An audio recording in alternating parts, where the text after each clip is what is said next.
Hey everyone, welcome to episode 27 of The Full Pour.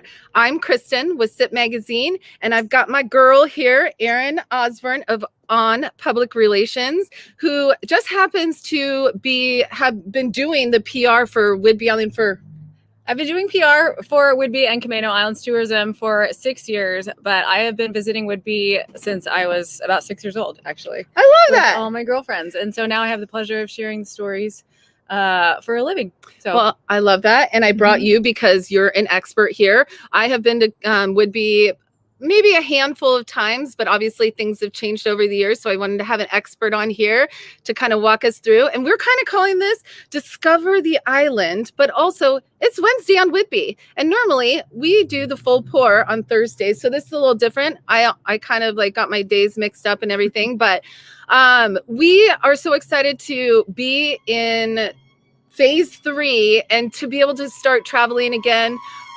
We have a drone above us that is a little bit buzzy, so I hope that doesn't take from what we're talking That's about. What happens when you're in such a scenic area. Yeah, so we are actually filming. Oh, and a maybe bird. It's the paparazzi. Maybe it is. Yes. We are filming from the beautiful Captain Whidbey Inn. Is it Captain in Coupeville? In Coupeville. It is so stunning. I feel like I'm in a tree house. I think this is my first time actually at this resort, and it is so stunning. I will maybe even like show you guys the room after this, but it is so beautiful. So let's kick off the show. We have got some really awesome local producers here, and really what we want to do is just, get you guys excited about coming to the island. We got on a ferry at 12 o'clock. We were here by like 12:30. It's such a fast and simple drive from Seattle. I mean, it took about total like 40 minutes or something. Yeah. And the ferries leave every half hour, and it's only 20 minutes across. 20 minutes. We missed our first ferry. We ate lunch and hung out, and totally. And we arrived. Yeah. So, okay. Well, let's bring on our first guest. We have got Mitch and Eric with Pen Cove Brewing. And you know what? I just realized that this is not showing the names. So let's display the names. Okay. Well, I don't have that up here, but oh, I know. You know what? Technical difficulties. You guys, I didn't do this No problem. There they are. to be in technology. So I'm job. used to being behind the pages of a magazine. So this is totally out of my comfort zone, but enjoying it. So Mitch and Eric, why don't you give us a little bit of history and tell us a little bit about Pen Cove? And I'm going to kind of just give it to you guys here. Yeah, not a problem. Hey, thanks for the opportunity. Appreciate it.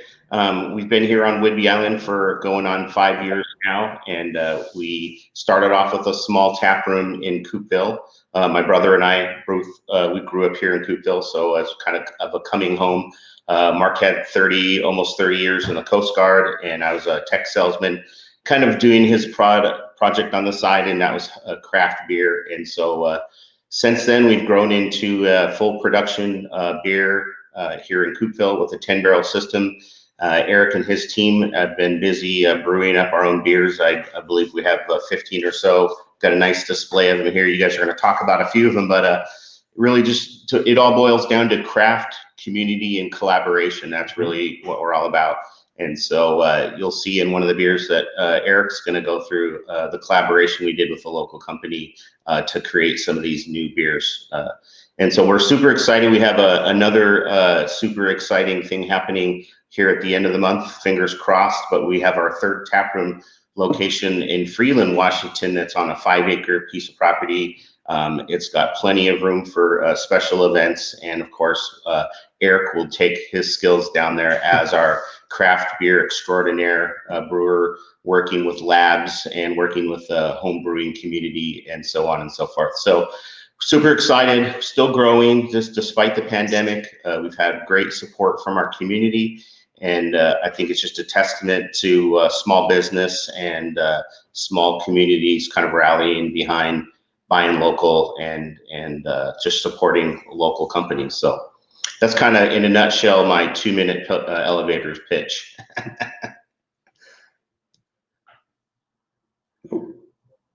Don't worry. I just mute myself. I'm good at that. Anyway, obviously, like at Sip Magazine we are just all about supporting locals. We love this. How long have you guys been in business?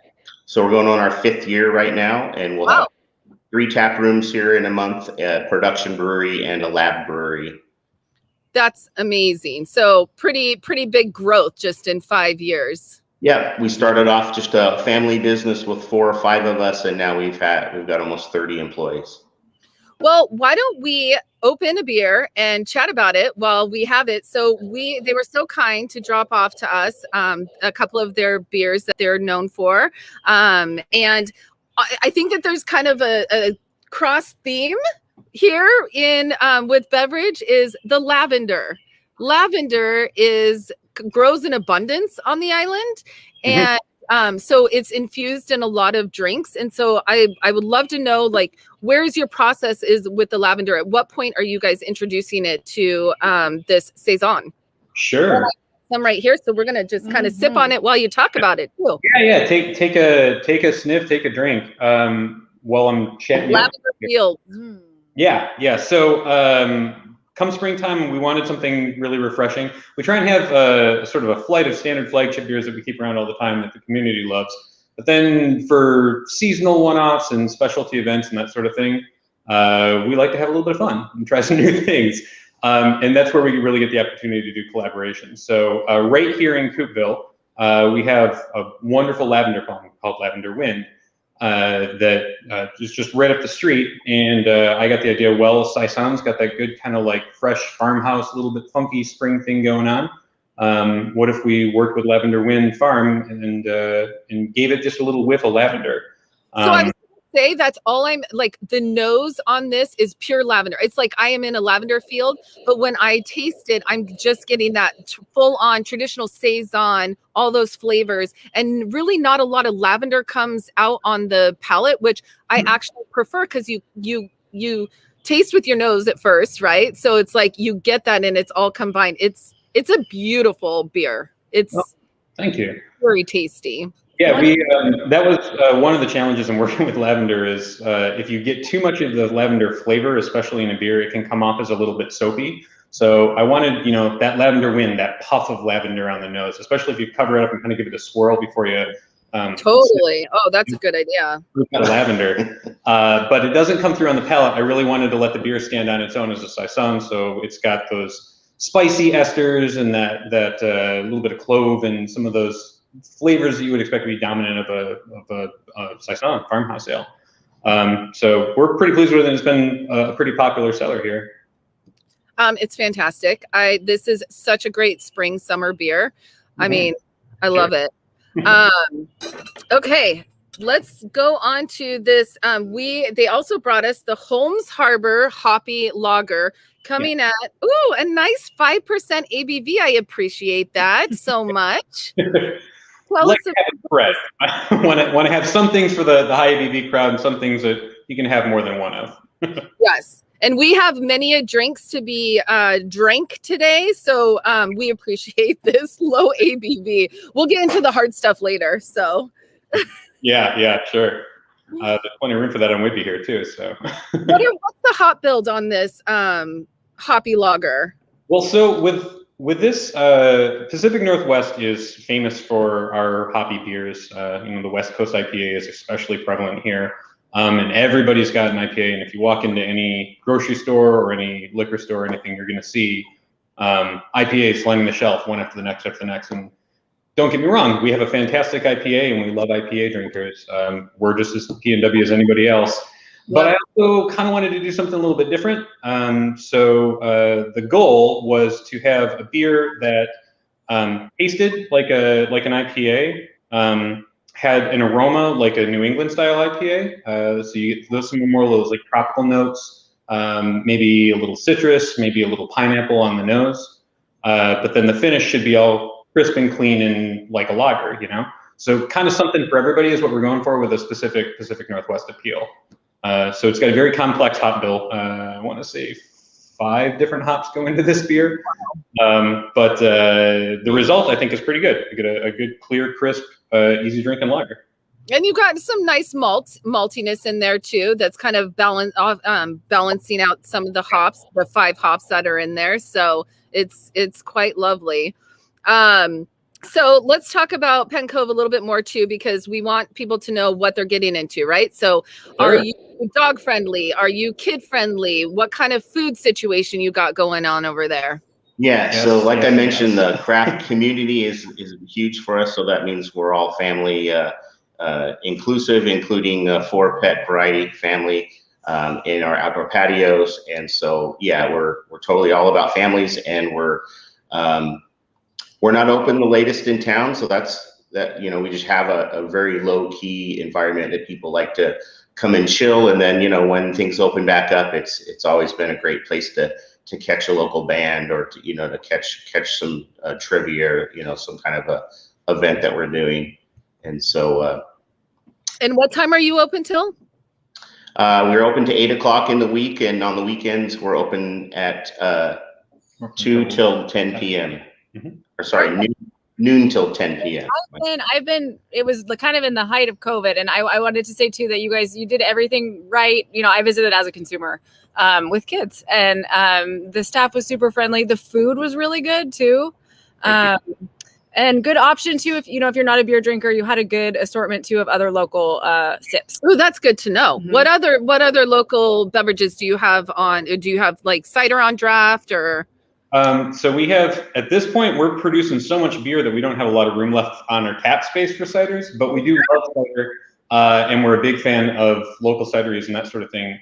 We work with Farm Strong Cider here in Skagit, as well as even more locally. Green Bank Cider. Green Bank Cider is a big collaborator of ours. There's 1 or 2 cideries down in the Freeland or in the Langley area that we're doing work with. So we always try and have cider on hand, as well as local wineries, and really something for everybody. We try and keep it as local as we can and have offerings that would please anybody coming in. One quick note to that, what we found, which was pretty amazing, is this craze for seltzers. Yeah. We created a blackberry seltzer, Whidberry, this one here. It's got a little hint of blackberry, but it's really kind of popular with like runners and people that are kind of more health conscious. But we can't keep a couple of in stock, and we have 4 different flavors. Oh, that's awesome. What's the base of your seltzer? Well, we produce seltzer fermented from corn sugar. And we split that off to flavor with different local additions. So, for example, we have a cherry apple seltzer and a caramel apple seltzer, both of which are made with local apples from Green Bank Cidery that we source and work with them on. And I think our blackberries come from Oregon, is about the farthest we reach for anything. So, we just try to throw in a couple of different flavors and keep something handy for the people that are looking for something a little bit lighter than beer. Yeah, that's awesome. And then just quickly going back to the food that you guys serve, like what type of a menu is it? Yeah, so 2 of the locations we're partnered up with Cured out of Leavenworth, and so we have cured sausages, meats, and smoked cheeses and spreads, etc. Homemade salads, and just kind of bar food like pretzels and that type of thing. Our Freeland location is actually, we're partnering in a bigger way with Reasonably Gordon's, which is an offshoot of Gordon's on Blueberry Hill, and he's been in the area for many years, but he's a chef who wanted to branch out into a food truck. So having a food truck in addition to the brewery there is going to be something just really exciting and freeing. So excited about that. That's been a spot on Whidbey that everyone, if you ask any local, they'll, if you ask them where to go to dinner, they always say Gordon. So I'm super excited to see what he does. Well, he's done some cooking with some of our beers as well to make reductions and some sauces and things like that. So the pairing should be really on point. It should tie together really well with what we're doing here. So yeah. Which is awesome, because then you don't have to have a kitchen. Yeah. We can pour beer. That's what we're good at. Yeah. Having a restaurant and having a restaurant brewery is totally different. So you can focus on the beer on that specific location. So another thing in the last couple of months we've been focusing on is just self-distribution to restaurants in the area. And we're coming up on 40 accounts right now. So it's really been popular. You might see one of our delivery trucks out there on a highway near you. We'll check them out. Awesome. Well, you guys, that's about all the time we have with you, but this was so fun, and I can't wait to come and visit. In fact, we might even come later tonight. That's awesome. Well, thank you so much for joining us, and we will be talking to you guys soon. Take care. Thanks again. Okay, up next, we have a very special guest. Well, I just happen to know this gentleman, Corey. We also publish the only cider publication in the world called Cider Craft Magazine. So cider is also like a big part of what we do. And I'm going to bring him on and let him talk to you a little bit about. Normally, he's actually at his home in Bothell, I believe, right now. Let's talk to him. Are you in Bothell? Mill Creek, Bothell, whatever you want to call it. Yeah. So Corey and I know each other because Corey also had another cider brand a while ago, and this is kind of his new venture. And it's really exciting because he has a really cool tie back to family. So I am going to let you talk about that.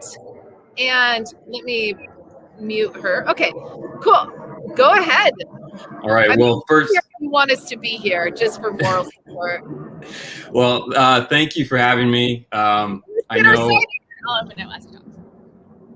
Sorry, we're getting our cider ready. Oh, there you go. Yeah.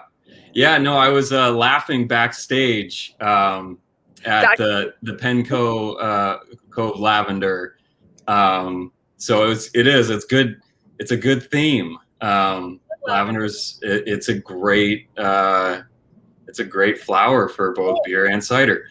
Wait, am I doing this right? I love where this comes from too. I'm sure you'll talk about it, but yeah. So that's I can kind of jump in. So that is our lavender cider. It's called Lavendel because of the where we get the lavender on the farm. And so I'll talk about Christofferson Farm and that partnership because it's been a lot of fun there.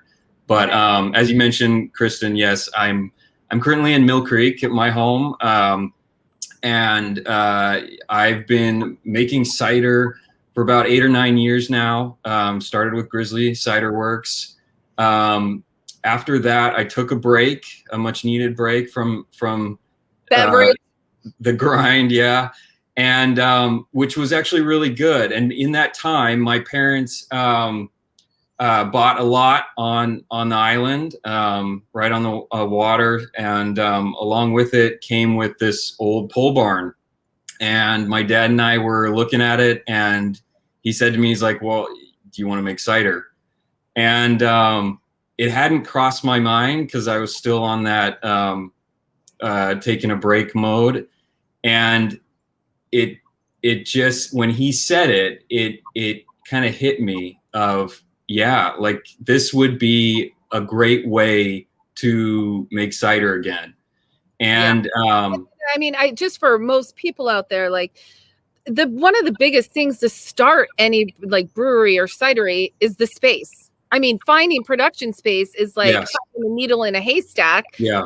And so so it just it kind of just made sense. This barn was there and it was in great condition. And so we made a few modifications to the inside, created this, what you can call a cozy little production room. So it's about, we do 1 barrel batches. So I've got 3 1 barrel bright tanks and several 1 barrel fermenters. So cozy is a good term for it, especially when I'm in there or when I've got my brothers in there helping me. It gets cramped pretty fast, but we make it work. And so that's kind of how Camano Cider started. Along with that is just really falling in love with the island, which I think anybody who has recently moved there or been there, same with Whidbey. It just, you go up to that lot, and when I'm out, when I make a new cider or am sampling something, walking up to kind of the water, and it's just calm and quiet, and such a nice transition from down here. It's a great place to kind of be in that zone of making cider. And not only that, but along with that is, so we have the barn, we have the production space, but we don't have a tap room. Yeah. So that's what I was going to ask is, when are you going to open it up to the public so that they can come there, or? We'll have to talk to my parents about that. It's a very cozy private space. Yes. We've thought about maybe having like little events there, but right now we're mainly draft, except for a couple bottles that you see here and there. And just to mention, so we're coming up on our 2 full years of being in business. That's wild. And we don't even count 1 year because that was this last year. You're right. Well, even then, so because we're draft and because we don't have our own tap room, it's really dependent on our retailers and the restaurants and the places that have taken us. And what's been so great about starting on Camano is that community. And there's so many great people and so many great businesses on this island. Sure. That's one part of starting this, which I get to love, is I get to meet all these people.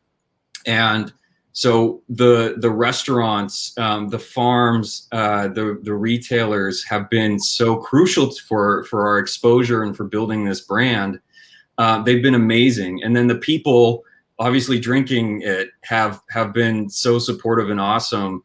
I can't thank them enough, and I'm glad they like drinking it. Well, I mean, he's always made good cider, but let's talk about this specific cider, this Lavender. Yes.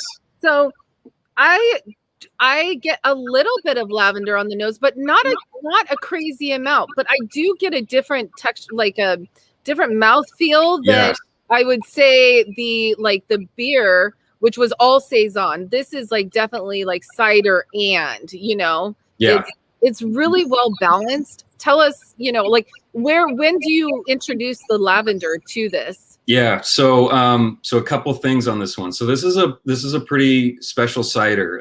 It wasn't intended to be, but the lavender, it does something really great to it, and it smooths it out. It provides these little honey notes.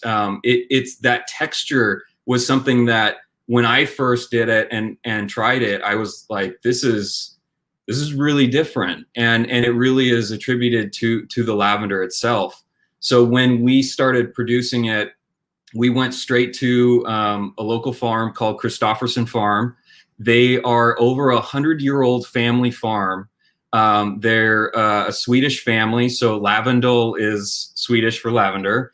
And they've been so great to work with. They have their own events and stuff, but that partnership of just using the lavender that they grow on the farm, and then they sell the bottles in their farm stand. It's been a way that we've been able to help them, and how they've been able to help us. And so the lavender... It's weird because I never even thought about like the differences in lavender, kind of like grapes or apples in different terroir. I am 100%. These are two totally different lavenders. It's like for the beer versus the cider. It's so cool to see that difference. Yeah. And to your point, and to what the Pen Cove guys were saying, lavender is a tricky one because it's mostly in potpourri stuff and more for that heavy scent. And so I like that you mentioned balance, because that's something I really focus on with all my ciders. Is I don't want anything to overwhelm another thing, or especially the cider itself. And lavender, you can easily do that. So it is finding that balance. And what we do basically is after fermentation, we take several bundles of lavender and then steep it in the cider and let it just kind of hang out. And about how long? Just a week. Okay. And I found that that's been a pretty good time frame, similar to when I do dry hopping. Okay. But and then once it gets into the bright tank, it just sits there and matures, and it kind of creates this nice little relationship with the apples, which has been really great. Sorry, I just got really excited too because we just had a cocktail delivered to us. Oh, hey, There's so much going on, and it's just so fun. I'm like, I feel like I'm on island time now. The Captain So Whidbey team is awesome. Thank you. and we just by the way, we stopped by Tapped Knuckle too. Tapped. Yes. Which is such an adorable spot, and I understand that they have the same one on Camano. Yes. And they do serve all of your ciders. Yes. So, you know, if you want to try to get them, you can go if you're getting on the ferry or, you know, to It's go. the perfect stop. It is the perfect stop. It's right on as you're heading towards It's the basically a straight shot to the ferry from. And if you're coming to Camano, is right as you're arriving in Camano too. So it's not Tap, and that's what I wanted to say. Tapped up at Camano. So Tapped Camano was their first spot. They actually started around the same time we did. And they've been such a great partnership, and they've been a huge catalyst for us getting our cider out there. I also want to mention, I mean, Camano, that's the other thing. There's so much good food. Much collaboration. Yeah, and there's so much good food on there, and all these places where I go and drop off my cider, it's like I go and I get to eat. Okay, where's your spots to go when you come here that you just can't miss? Yeah, so well, obviously the places where I deliver my cider. So Tapped. Next time you go to Tapped at both their spots, I mean, their burgers, their tater tots. I mean, I had their today. Yeah, I had their fried chicken sandwich. In fact, I still have some French onion soup in the fridge now that I'm going to be eating later. Probably. It's so Tapped is obviously an awesome spot. Sail Brewing in Stanwood is phenomenal. Not only are they're fairly new as well. Intel.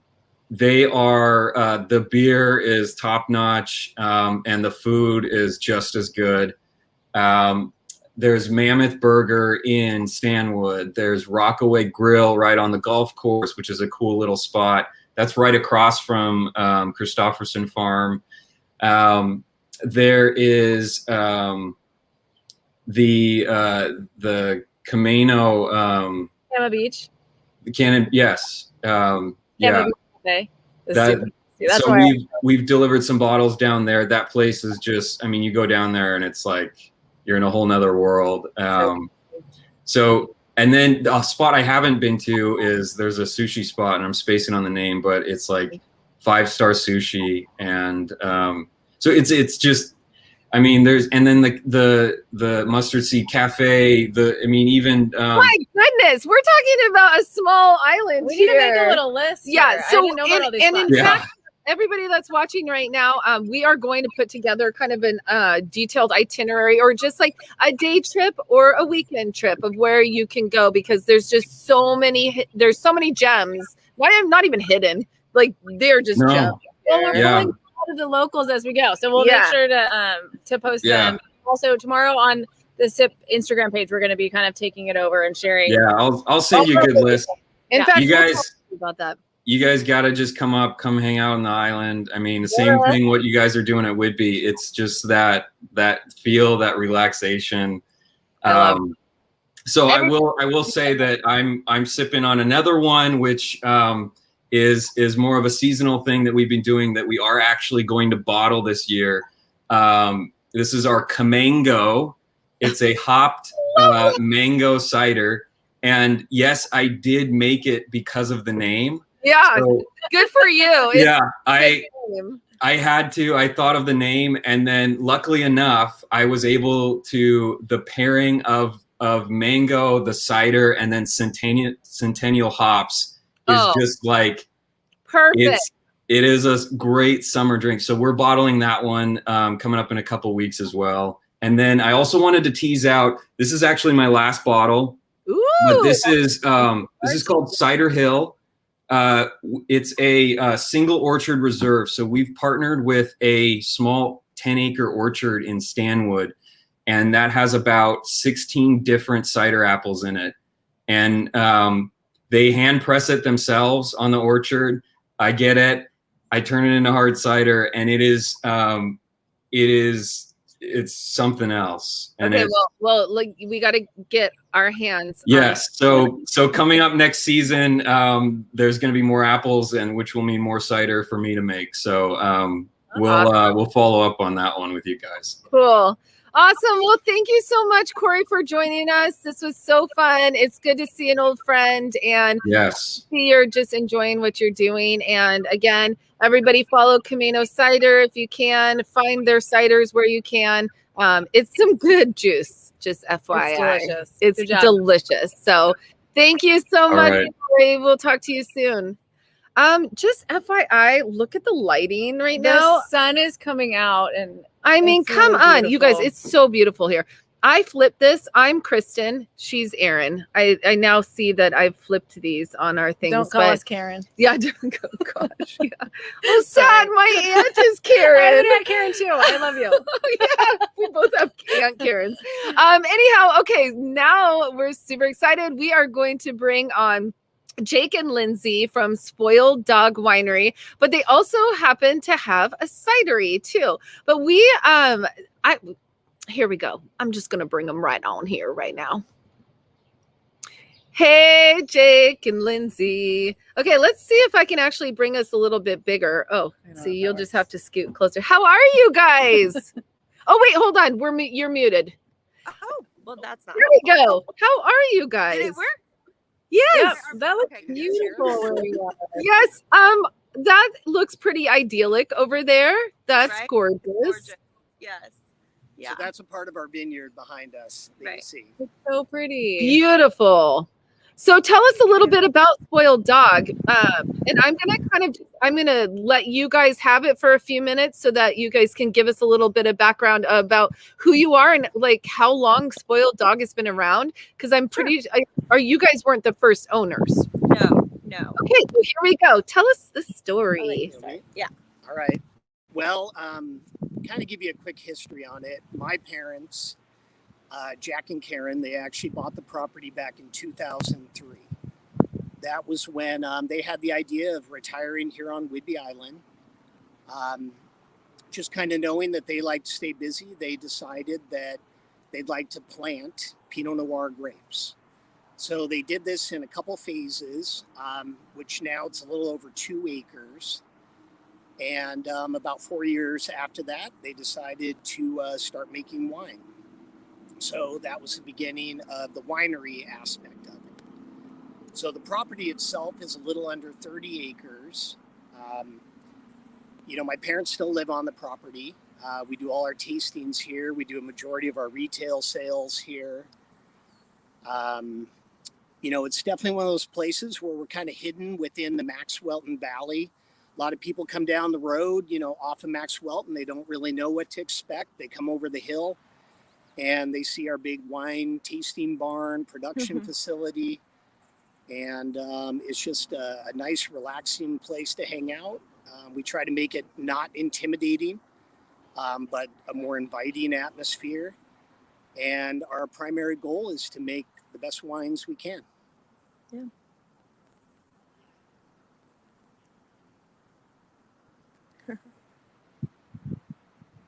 Oh, so now we can't hear you. Sorry.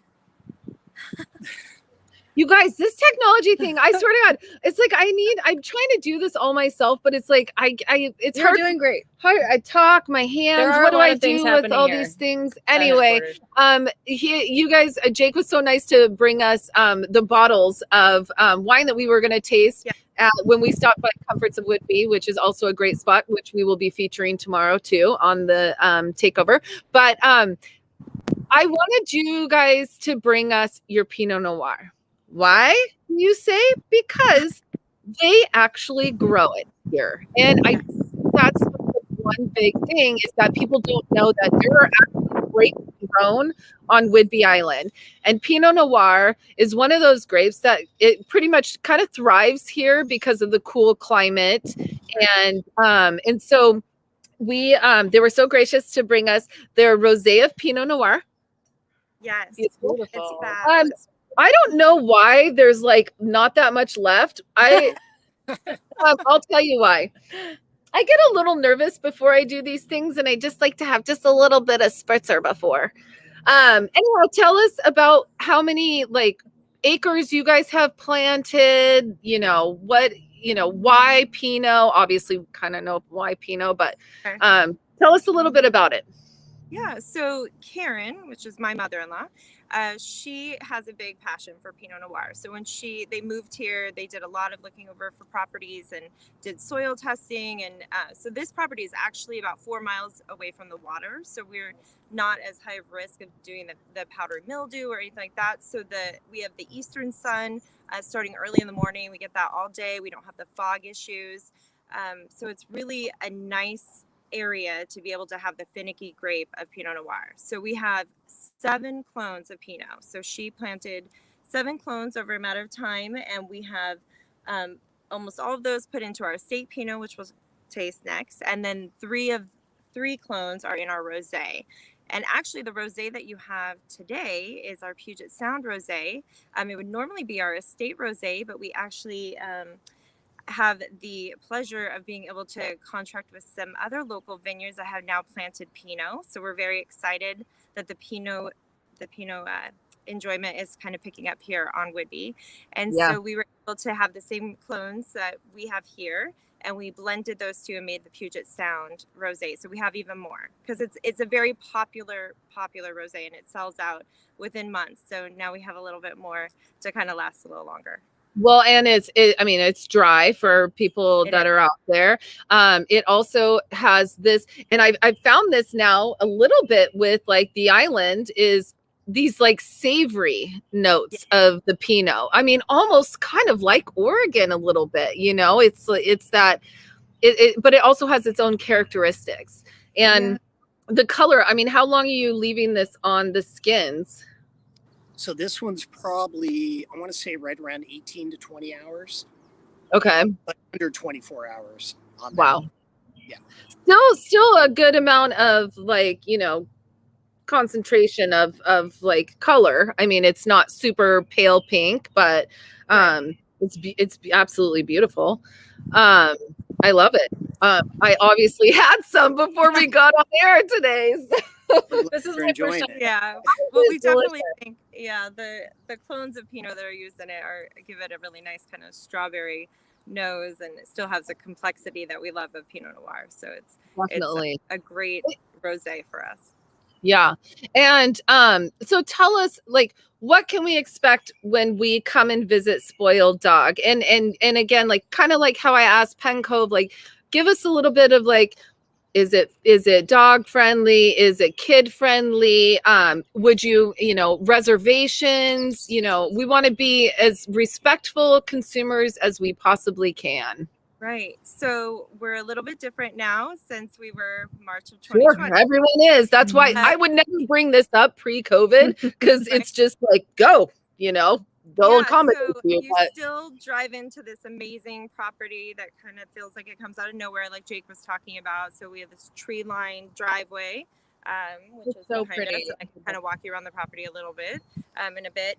But then you see our initial, one of our vineyards, and then we have a vineyard garden, and all of our areas all friendly for dogs and on leash, and kids are welcome.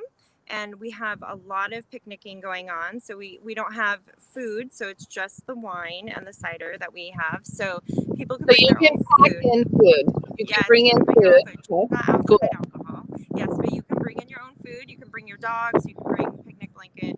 And enjoy some wine out here. We have recently, we'll try and show you. So see the garden gazebo there? Oh yeah. So we have added 3 of those gazebos. We already had 1, so now we have 4.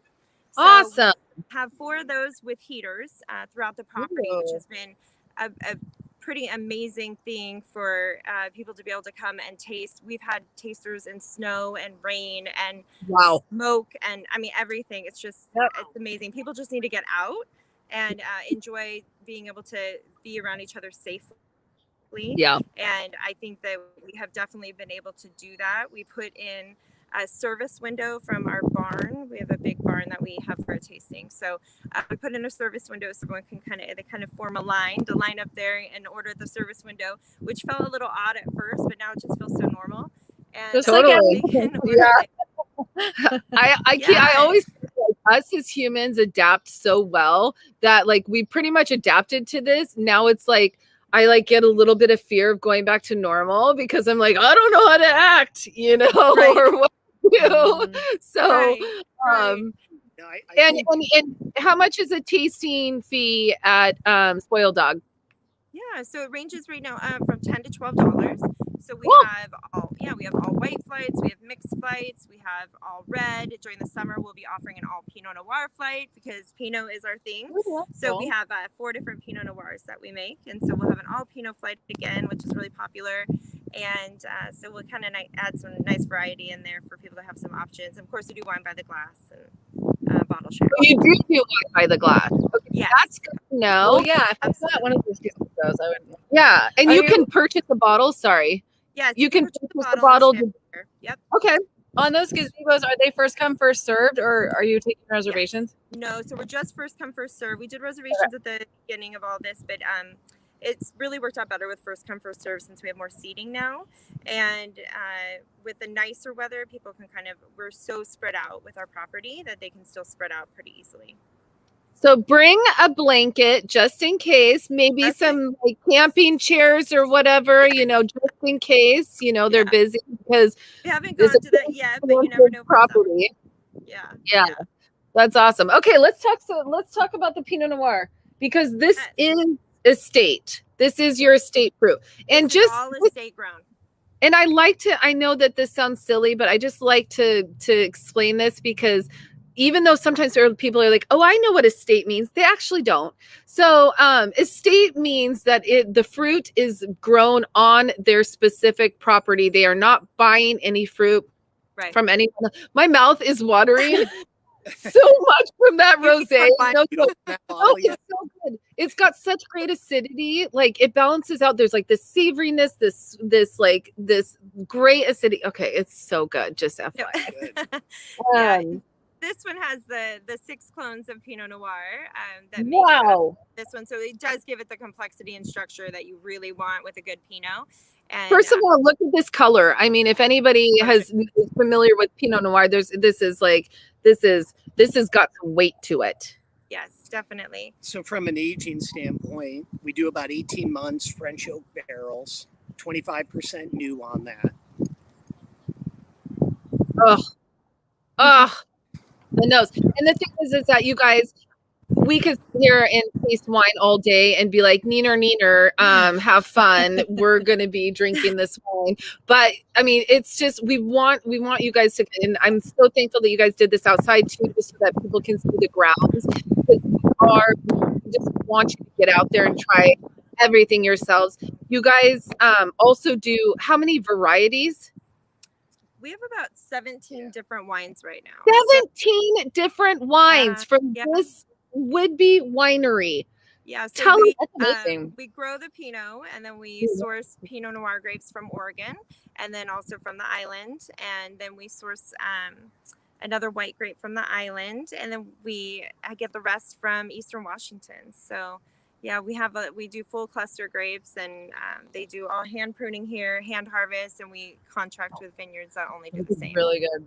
You guys, okay, again, great acidity because my mouth is just watering right now. But that's what's so great about Pinot. But it's so balanced. There's so much going on with this. Yeah. Like, I mean, I can pull out like a million different tasting notes. But anyway, just know, people, it's good. So I mean, just. It makes me so curious that you have a whole tasting dedicated to Pinot Noirs. Yeah, and they're all very different from each other, and they're all great in their own ways. But Pinot is one of those magical wines that you can pair with so many different kinds of foods. So I think that when people are able to taste it with food, it's even more kind of magical, I guess, because it brings out so many more of those tastes that you want from those different. And I always tell, I mean, this maybe is me, but I always talk to wineries about like, I mean, I think a vertical tasting is like one of the coolest tastings you can do, whether that is it's all Pinot Noir from the same estate,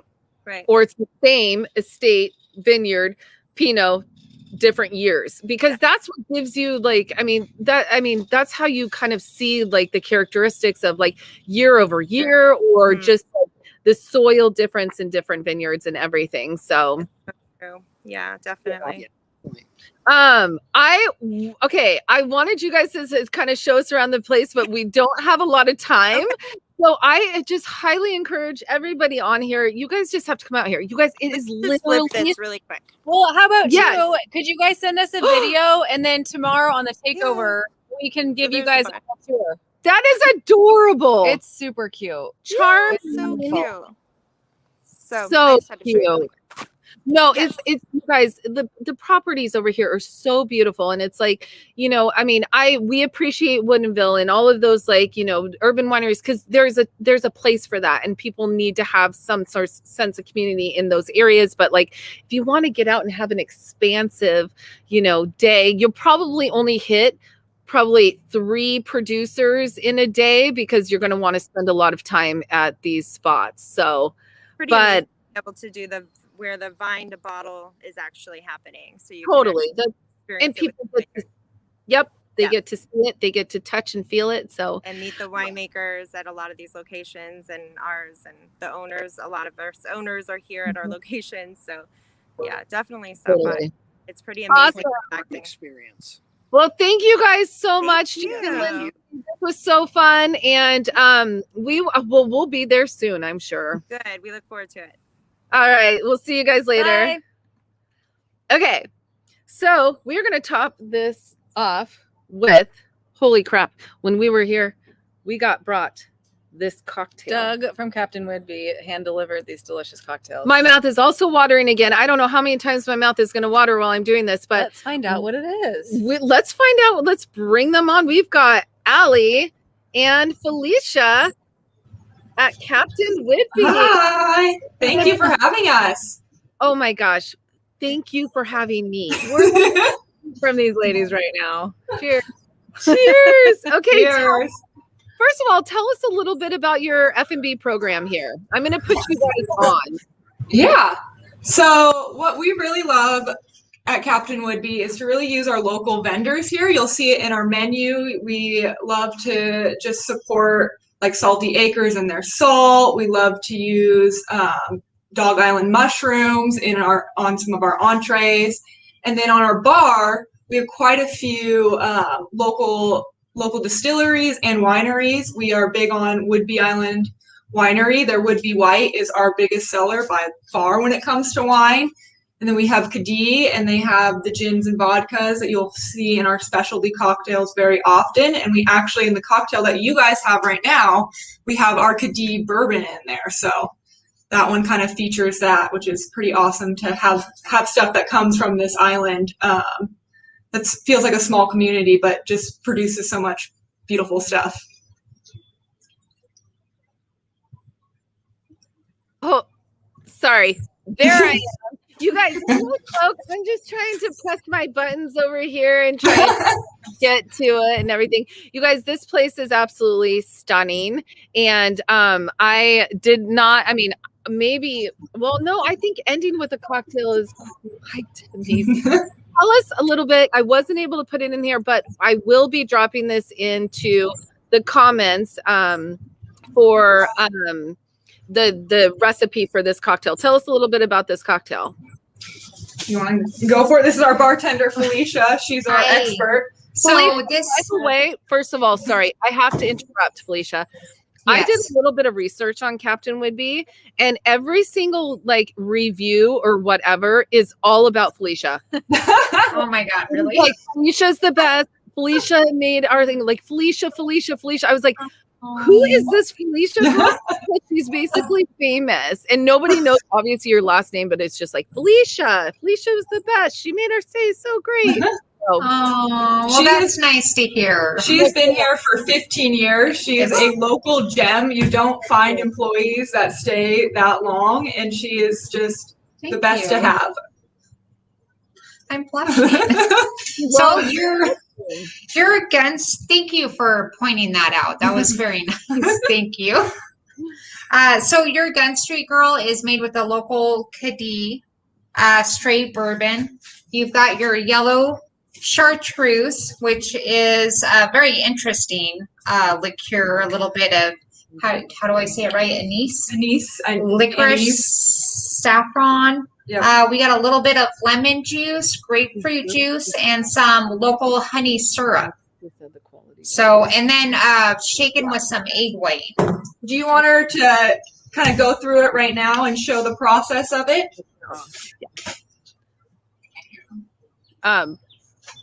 Yes. Okay.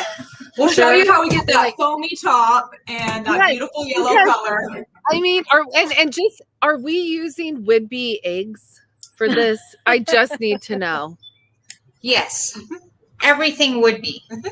I love it. Using local honey as well. One kind of interesting thing about local honey is that it's good for allergies because they pollinate off of the flowers around here. So if you have allergies, that's one thing to kind of stop your allergies in the kind of the spring season is using local honey. And bee pollen from your local area, because I learned this from my mother-in-law because my husband has allergies. And the only thing that helped him was taking local bee pollen and like every day. So, and by the way, they brought us this cocktail probably 10-15 minutes ago, and it is still frothy and foamy. Good. And all right, so you're cracking the egg. Looks like. Yep. Right. Just the egg white. You have to be skilled to do this. Not really. Exactly. 15 years there for you. I don't think that's Does that make a froth? Yeah, really, really shaking it is what does it. And you have to have a proper coupe glass, just FYI. That's beautiful. And we find our best coupe glasses for Sip Magazine. You tell them it's gonna be gone. That is very true. They will be sold out if you tell anyone. Are you ready for another? DM Sip Mag. DM us, we'll tell you how to get it. Okay. Yes, we always will drink another. No, that's so awesome. You guys, also, is there any, I know you're set up, so you can't show us, but in this area, in this bar area, you probably will never want to leave. Like there's, I don't know how many fireplaces, 2 or 3. We got a double-sided one, but we only can do one at a time, but it is very cozy to sit in the lobby and drink your cocktails before dinner. We have our little monkeys out here. We didn't put the robes on. Maybe we'll post a photo of the robes later. There's cozy robes everywhere. Oh, the robes are the best. Mm-hmm. Also, so many great chairs with like comfy blankets, and there's a guitar there, which my husband absolutely love and jam out on. So it's fantastic. And then what is going on with like as far as like your availability, like are you guys normal hours? Like when are you serving food? You know, kind of what's going on during these times? So people can be aware, like if they're not staying here, they can come and visit, right? Yeah, we're open Thursday through Monday. Typically 5 to 8, but then on like Friday, Saturday, we're open 4 to 9. We are kind of gearing up for summer here. So when we get to May, we're going to kind of go back. This last summer with COVID and everything, we had done a Stills Park outdoor seafood shack just to kind of promote being outdoors so people wouldn't have to feel unsafe inside. And with that, we got some really great feedback. And so this year, kind of once we gear up for summer at the end of May, beginning of June, we're going to start to go back to that the kind of the seafood shack, Stills Park, grab your food and go explore property. We have 6 acres. And like you said, we have comfy chairs everywhere, blankets, robes, if you're staying here, fire pits. And so it's just such an awesome thing to go grab your food and just go be with your group that you're here with and kind of feel like you're far away from everyone else. Mm-hmm. We're going to have some fun food items on the menu and it'll be a super awesome summer. So just curious, like what is the threshold of amount of people that you have before you really should like call ahead and like make a reservation and like give a heads up? Right now, we're not taking reservations. Okay. Because right now we're doing, so for the next at least month for sure, we're doing the indoor dining, tableside service, but it's first come, first serve just because of that 50% occupancy. Yeah. So usually we can get you in pretty quick, especially when our deck is open. The deck is open, which is super exciting as well. We've got some comfy seating out there. But then later. Yeah, you'll be there later for sure. Yeah. This is just so awesome. I mean, this cocktail is just so good. By the way, Kadeem, just them alone, they are characters. Okay. I mean, I have so much fun with them, and they are literally, as soon as you get off the ferry, they are like right on the right hand side. Or if and you're waiting. If you're waiting, just go and grab, well, they don't, I don't know if they do cocktails, but they do tastings. So, and we will be featuring them as well tomorrow on our whole social takeover on SIP's Instagram as well. So, Felicia, Allie, it was nice to meet you, Felicia. I feel like I'm going to come over there, give you, maybe a social I feel like really meeting a celebrity. Anybody go Google Felicia at Captain. I love it. So ridiculous. Like, I'm like, oh, she is. Well, she I understand. is Oh, wow. It's delicious. Yeah, it is perfect. So It's we're gonna put the recipe Yes. in the notes, and we then will drop the recipe. We're going to do a whole itinerary that's going to be posted on SIP and also on public relations. That's kind of like a day itinerary, or if you're here for a couple days, all the places that you should go and sip at. So, are there any tips, Felicia? I mean, obviously it's your Felicia magic, but as we're putting the recipe out, is there any like secret to your sauce? No, I would just say measurements and shaking it with that egg, getting the right amount of shake to get that froth on there. But other than that, make sure there's the local kiddy in there, and it's great. Don't be afraid to make this cocktail, but also follow our directions. It's just like baking, you need to have right mix of all the ingredients. So well, Nope. thank you so much. It was so fun to have you on, and I mean, we're getting near the hour mark, and people are going to be dropping off. So I think this is awesome. Your cocktail is great, and we'll see you in like 5 minutes. All right. Thank you. Okay. So I've got to talk really quick because to get this on Instagram, we have to be under an hour. But here's the deal. Tomorrow we are doing a whole social takeover. We are going to be featuring so many businesses and so many cool places to see in Whidbey and Camano. And we are going to be doing a giveaway for an overnight stay at this beautiful winery and fun stuff. I mean, we're going to be throwing in fun little things, and it's going to be just an awesome trip. So tune in tomorrow to figure out how to enter to win. And we are going to sign off. Cheers. And hold on. Cheers. Cheers. Which to one you. do I grab? Thanks, Felicia. Thanks. Bye, Felicia. No, I'm just kidding. I don't know. I mean, I don't even know what that means. Anyway, have a great evening. Thanks for joining us. Happy Cinco de Mayo as well. Bye.